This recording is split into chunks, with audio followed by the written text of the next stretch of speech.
So if you want to make $1 million, I've got a course to sell you. In the next 30 days, you will be a millionaire. Yeah, right. Anyway, get rich quick, huh? Why are you after it? Why are you even watching this right now? Matter of fact, most of you just watching this, you bought into that, leave. Don't watch this video any longer. But for those of you that want to build long-lasting wealth that lasts and transcends multiple generations, from the lessons learned from the richest and wisest king who ever lived, this is King Solomon who wrote the book of Proverbs. Well, we'll unpack that in here. Proverbs 13, episode 13 of the Wealth and Wisdom series here on the 7-Figure Squad, starting in 3, 2, 1. Let's go. Never short stopping, now I'm winning like I'm Jada. Steady through the rigor. Yeah, I'm getting bigger.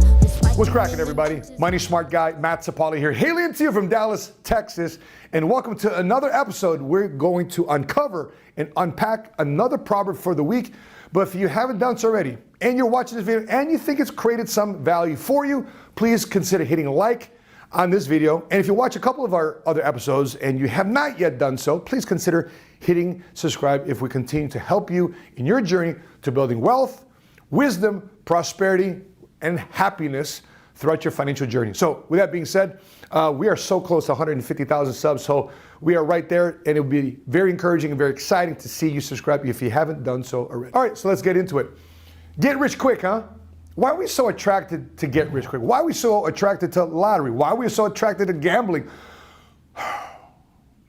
I remember when I was in high school, and I remember I used to cut class my senior year in high school.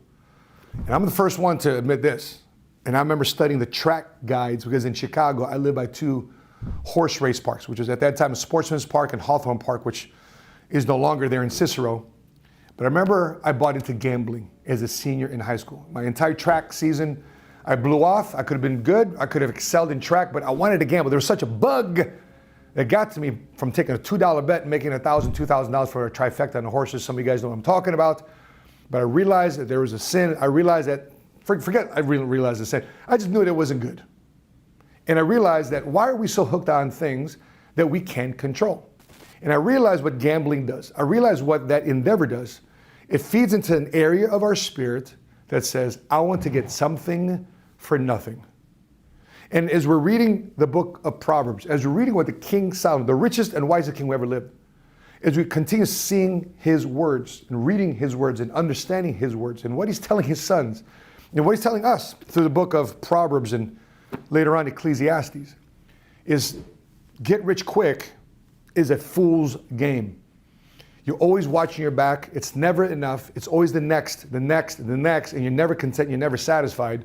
So in Proverbs chapter 13, I found 25 different skill sets, 25 different sayings, in two major categories on personal growth. Because listen, before you receive wealth, before you receive money, if your mind and spirit is not ready to receive it, then your cup is going to be overflowing and there's going to be a lot of waste.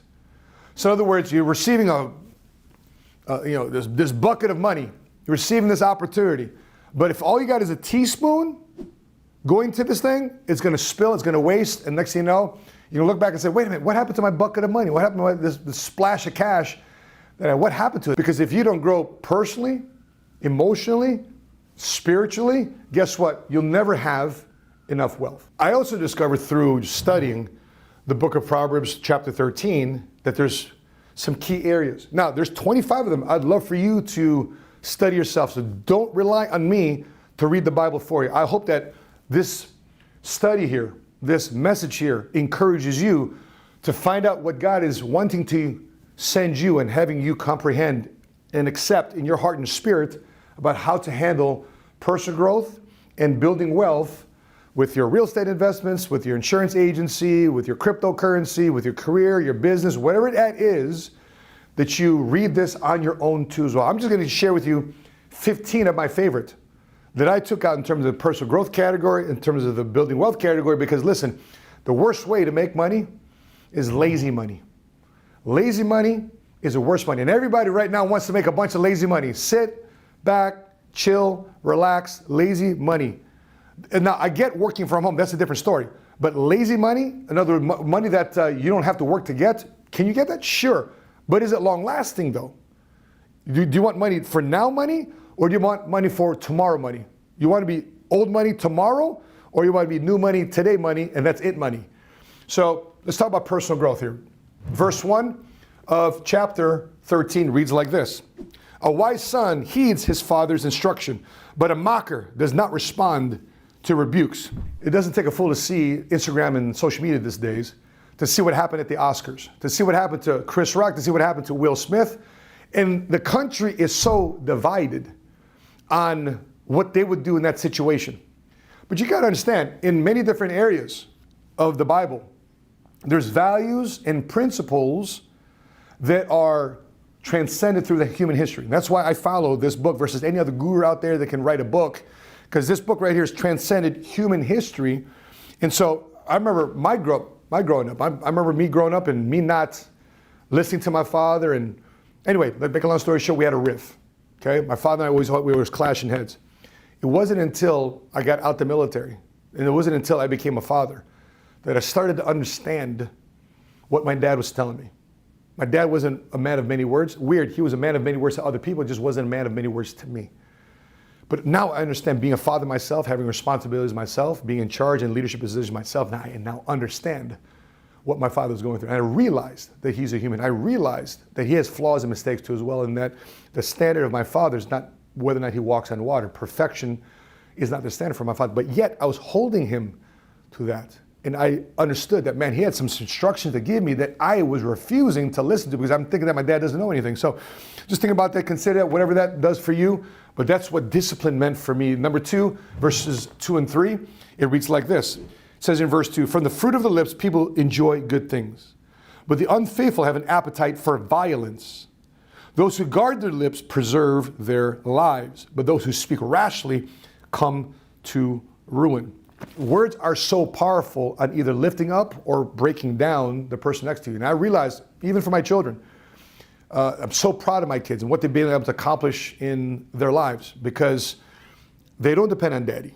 And I raised my kids to depend on themselves. But they said, hey, Papi, I want to do this on my own. I want to respect it. I want to create it. Why? Because I realized also that what they were fed on is how I lift them up with my words as a dad. You can either crush them with your words or you can build them up. The choice is yours. Judging others, it goes like this. One person pretends to be rich, yet has nothing. Another pretends to be poor, yet has great wealth.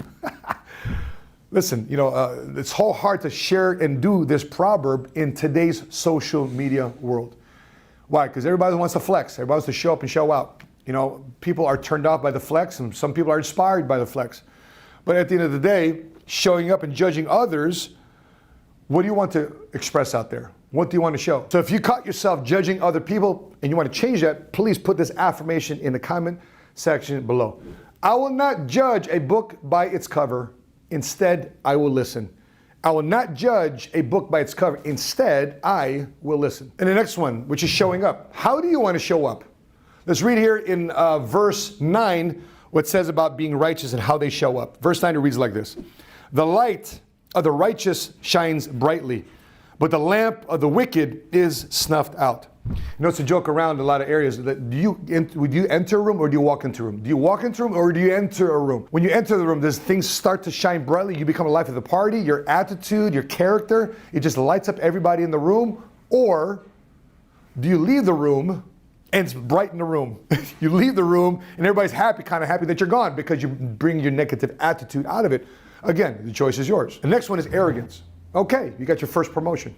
You're getting recognized. You made your first $10,000 in a month. You made your first $100,000 in a year. Is your cup full? What does King Solomon say about arrogance? Chapter 10, verse 10, it reads like this. When there is strife, there is pride. But wisdom is found in those who take advice. Will you continue to take advice no matter how good you get? Professional athletes, coaches, entrepreneurs, guess what they have? They have multiple counselors around them, multiple coaches around them to help them get better. Next one is expectations. Verse 12, it reads like this. Hope deferred makes the heart sick, but a longing fulfilled is a tree of life. I remember having this conversation with my kids when I was broke. You know what I always say to them when I was broke? Yeah, next week. Yeah, next week. Yeah, next week. I got money for that, but next week, but next week, but next week.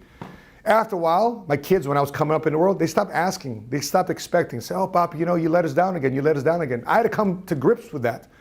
because I was wrong. I was making promises to them that I could not come through with. It's funny how you think you're perfecting your kids, but yet your kids end up perfecting you. And I changed that about myself. I had to change that about my character. So now that I got money, now I've got some success to repair that relationship, to say to the kids, listen, you have a different credit score with me now. It's not like you're applying to the bank. You have a different way with me now, because let me make sure the expectation with you about what your dad can do for you in your life, because I want to show you and share with you what I'm learning, because I want you to inherit it one day. Which leads me to the next one, attitude. What does King Solomon say about attitude? Verse 13, it reads like this. Whoever scorns instruction will pay for it, but whoever respects a command is rewarded. Let me give a story about me looking for a barbershop in Chicago. And I finally found a barbershop. How do I know there's a barbershop in the suburbs? Because in the suburbs, they got these man lawns, nobody uses clippers, nobody uses razors, but I wanted to find a city barber in the suburbs of Chicago. Finally found one. Hours said 11 to 7. Next day, I show up at 12. Lights are off, doors are locked. I go to the next door to the women's salon. I said, excuse me, ladies, is a barber going to show up? No, he'll eventually get here. Eventually get here? It's 12 o'clock. Door sign says 11. He should be here already. Didn't show up. I go the next day, 2 o'clock. Ladies, is the barber here yet? Oh yeah, he just stepped out. I said, would you tell him that if he's going to put 11 to 7 on his sign, that he actually should be at his barbershop between 11 and 7, because I'm a customer and I can refer a lot of business to this barber. I don't know who he is. I don't even know if he's good, but I'd love to find out. Can he at least show up at the barbershop when his hours say between 11 and 7? Okay, no problem. We'll let him know. Apparently he didn't take that guidance kindly. I went the third time. I show up at 4 o'clock in the afternoon. Guess what? Same thing. 3 times in a row, I attempt to get a haircut from this barber. 3 times it doesn't show up, doesn't show himself up and out. And guess what? A month later, he's out of business. So what expectations and attitude will you have when building your wealth? Common sense.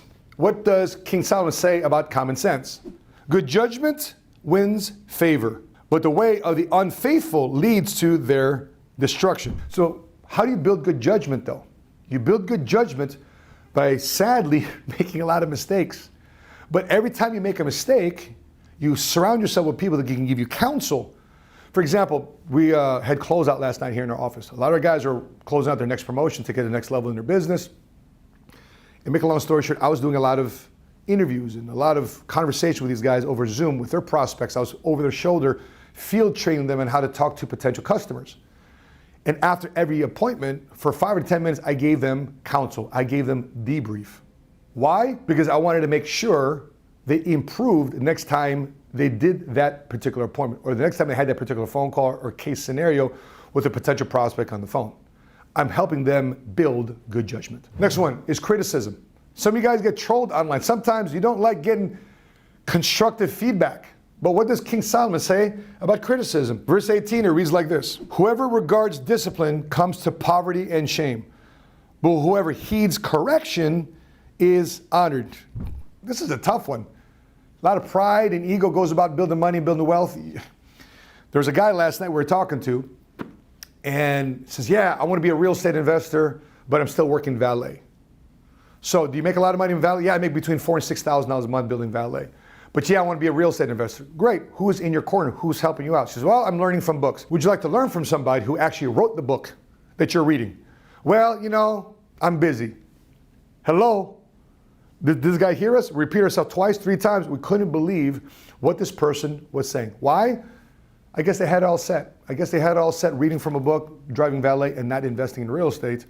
So, hey, to each his own. We'll see how he does this time next year. And last but not least in this category of personal growth is associations. We're talking about associations. Who do you surround yourself with? Let's look at Proverbs chapter 13, verse 20. It reads like this. Walk with the wise and become wise, for a companion of fools suffers harm. And there's other proverbs that explain it too as well, that good character is corrupted by bad company. So who you surround yourself with is so important in your progress or regress of building wealth. If you want to affirm, you want to surround yourself with better people to increase your wealth and prosperity and personal development, put it in the comment section below. I am surrounding myself with good company. I am surrounding myself with good company. So how should you go about building wealth? What should money reflect in your life? Let's read here in verse 8, here in chapter 13. King Solomon says, a person's riches may ransom their life, but the poor cannot respond to threatening rebukes. In other words, is money going to control you? Like you're going to make bad decisions based on whether or not I don't want to keep my wealth or not? God says, listen, I gave you everything. It's not you creating your money. It's not King Solomon, you creating your money. God gave you money. And if he give it to you, he can also take it away. If it's all about money versus all about being God, God can say, hey, listen, if you want to trap your money with wealth, then that's been your new God. That is your new God now. And guess what? Things can be taken away. So what do you say about that? Question you have to ponder. Next one is about how to progress in business. Growing your wealth, growing your net worth, growing your riches, growing your investments. Let's read here in chapter 13, verse 11, reads like this. Dishonest money dwindles away, but whoever gathers money little by little makes it grow. Quick side note, one of my favorite shows to watch is Power. Yes, by 50 Cent. Power chapter 4 featuring Tommy. Anyway, the show is about a drug dealer. It's about becoming the distro now in Chicago. But anyway, make a long story short, I'm always interested in see these guys rise in their power dealing drugs, but the more they raise their status in the drug world, the more they got to look over the shoulder, the more enemies they create, and the more long lasting it shows that it is not. You're either dead, you're in jail, and you're alone. So if you want to make quick money, all good. I'm not saying that's maybe drugs, it may be something else you make quick money at. Sure, can you make quick money? Anybody can make quick money. But your progress, true wealth, grows little by little. Doesn't mean you take your time either. But good things do take time. You work urgently in the meantime, but if it's a good thing, and it's a blessed thing, guess what? It is going to take time to build wealth. Which leads me to my next point. Who should you listen to? Who is in your ear? Well, King Solomon says, hey, pay attention to these people. Verse 14, it reads like this. The teachings of the wise is a fountain of life, turning a person from the snares of death. But you got to make sure you follow wise people, because in your journey to wealth, success, prosperity, financial freedom, you got goals. Not only are you along the path of morality, but also right next to it is also the path of immorality. You get there morally or immorally. Again, the choice is yours and what person you put in your ear to guide you and to influence you. Whoever you're listening to, you got to ask yourself this question. In majority of the aspects of their life, do you want their life? Not only their financial side of their life, but their relationships, their relationship with their husband or wife, their relationship with their kids, their relationship with the community. Is their life worth something that you want for? Because if you want that, you want to work for that, guess what? Then potentially you should consider following them. If it's only in one category and it's just money, but they're doing drugs on the side, they're cheating on their husband or wife on the side, they're taking advantage and cutting corners in their business dealings, they may not be the person you want in your ear. Are they wealthy? Sure. Are they getting money? Sure. But really, is that a life you want to live? Again, those are questions you have to ask yourself. Number 4, inheritance. What does God inspired King Solomon say about leaving your children an inheritance? In verse 22, it reads like this. A good person leaves an inheritance for their children's children, but a sinner's wealth is stored up for the righteous. Whew. So in other words, both will have wealth. Okay? A sinner's wealth and a righteous man's wealth. The sinner's wealth, if he is not planning for an inheritance for his children's children, guess what happens to his wealth? It will then evaporate and go to the righteous. But what does the righteous man do? He builds wealth and he leaves money set aside for his kids' kids. Generational wealth. Do you have a will? Do you have trust? Fastest way to get wealth and money into a trust without having a lot of money, guess what? Is insurance. So check this out though.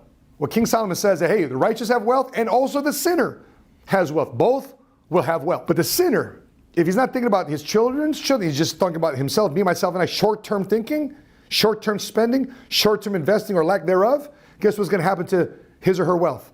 It's going to evaporate. It's not going to go to the children's children of the sinner, but it's going to go to the who?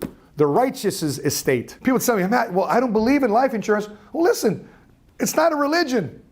It's a financial tool to leave your children's children an inheritance and making sure that you have a will and a trust established, so therefore Uncle Sam or your neighbor or a family member that you never wanted to touch your money then gets a hold on it, well, guess what?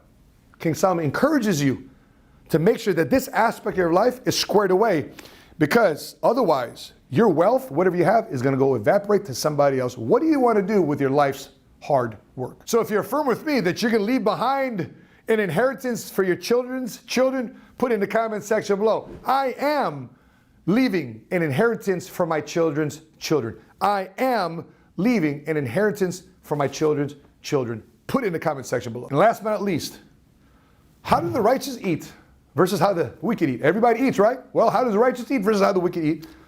Verse 25, it reads like this. The righteous eat to their heart's content, but the stomach of the wicked goes hungry. So there it is again, a choice between righteous and the wicked. Both eat, but one, boom, constant food coming in. Why? Listen, when you're making money in a righteous way, where you're not stabbing people in the back, you're not breaking laws, you're not cutting corners, you're doing right by people. The morality here is this: you may not make as much money as the immoral person, but guess what? Your money is long lasting. Your pillow is soft at night. Your stomach will be filled. The immoral person, they have wealth, yes, but it's temporary and it's short term. So that being said, I'd love to know your thoughts, your questions, your comments. What's your feedback on what you discovered in reading Proverbs chapter 13? What got revealed to you in how King Solomon, the wisest and richest king who ever lived, his awesome one-liners? You do this or you can do with that. You can do with this or you can do with that. What are you discovering about the teachings and sayings of King Solomon and what he's teaching and instructing his family, his children? I'd love to know what your thoughts are. Because if you want to know how to go about managing money, building your companies, building wealth, building your success, building prosperity, would you believe it's in the good book? So if you haven't done so, please check out these two videos here. Last couple episodes of the Wealth and Wisdom series, episode each week, one proverb each week over the next 31 weeks we uncover. So please check out these two other episodes. With that being said, I'd love to know your thoughts. I'd love to know your questions, your feedback. You agree with me? You don't agree with me? Please put it in the comment section below. That being said, from Dallas, Texas, I'm your money smart guy, and until we meet again, continue to live smart, continue to love smart, and be money smart today. God bless you guys. Bye.